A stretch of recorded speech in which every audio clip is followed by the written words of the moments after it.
Given below are two statements, कौन सा सही कौन सा गलत बताना है। फर्स्ट स्टेटमेंट है Planck constant and angular momentum have same dimension. Planck कोई भी फॉर्मूला बताइए जिसमें प्लैंक कांस्टेंट आता होगा। तो Planck constant sir E equal to आप लिख दीजिए एच न्यू या एच इंटू फ्रीक्वेंसी, ये वाले में आता है। तो इससे प्लैंक कांस्टेंट आ रहा है एनर्जी बाई फ्रीक्वेंसी, ठीक है, एनर्जी बाई फ्रीक्वेंसी।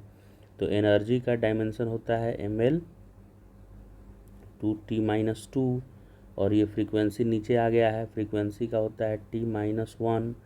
तो डायमेंशन देखिए आ रहा है ml2 और t ये ऊपर +1 होगा जाके, तो -2 + 1 -1 बच जाएगा, -1। इतना डायमेंशन दे रहा है ये, ठीक है, प्लैंक कांस्टेंट का।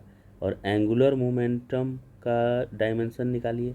एंगुलर मोमेंटम क्या होता है, तो MVR बोलते हैं, MVR को एंगुलर मोमेंटम। तो मास का m, वेलोसिटी का LT-1 और r का l, तो l 2 बार हो गया तो l⁻² हो गया। तो देखिए सेम आ रहा है, बिल्कुल सेम आ रहा है, क्या बात है, सेम डायमेंशन आ गया है। स्टेटमेंट 1 तो सही हो गया।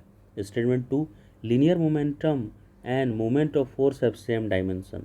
लीनियर मोमेंटम क्या होता है, mv होता है। तो m के लिए m और वेलोसिटी के लिए lt और -1, ये हो गया भाई लीनियर मोमेंटम का डायमेंशन। और मोमेंट ऑफ फोर्स यानी टॉर्क को क्या बोलते हैं, moment of force torque, force r×f होता है। तो r के लिए l और f के लिए ml t-2। तो ये l इसमें 2 हो जाएगा, तो ml2t-2 हो गया, जबकि इसका ml 1t-1 था। तो ये तो सेम नहीं आया, तो स्टेटमेंट 2 फॉल्स हो गया। तो स्टेटमेंट 1 करेक्ट, ढूंढिए कौन सा ऑप्शन है।